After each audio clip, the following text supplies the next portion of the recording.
ഇറാന്റെ മുൻ പരമോന്നത നേതാവ് ആയത്തുള്ള അലി ഖമനയുടെ രക്തത്തിന് പകരം ചോദിക്കുമെന്ന് ഇറാൻ പാർലമെന്റ് സ്പീക്കർ. ജെറുസലേം മോചിപ്പിക്കുന്നതിലൂടെയാണ് ഖമനയുടെ രക്തത്തിന് പകരം ചോദിക്കുകയെന്ന് Iran parliament speaker Mohammad Bagher Ghalibaf പറഞ്ഞു. യുദ്ധത്തിൽ അമേരിക്ക പരാജയപ്പെട്ടുവെന്നാണ് അതിനുള്ള തെളിവാണ് അമേരിക്ക ഒപ്പിട്ട ധാരണയെന്നും അദ്ദേഹം കൂട്ടിച്ചേർത്തു. ആണവ കേന്ദ്രങ്ങളിൽ പരിശോധന നടത്താൻ അനുവദിക്കില്ലെന്നും ഇറാൻ പാർലമെന്റ് വ്യക്തമാക്കി. അതേസമയം ആയത്തുള്ള അലി ഖമനയുടെ സംസ്കാര ചടങ്ങുകൾ വിപുലമായി നടത്താൻ ഒരുങ്ങുകയാണ് ഇറാൻ.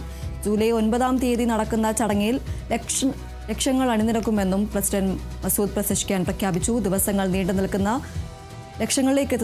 ലക്ഷങ്ങളെത്തുന്ന വിലാപയാത്രയ്ക്കുള്ള ഒരുക്കങ്ങളാണ് ഇറാനിലെങ്ങും. ഖമനയുടെ സംസ്കാര ചടങ്ങിനും ദുഃഖാചരണത്തിനും ശേഷം മാത്രമേ അമേരിക്കയുമായി ഇനി തുടർ ചർച്ചകൾ സാധ്യതയുള്ളൂ എന്നതാണ് വിവരം.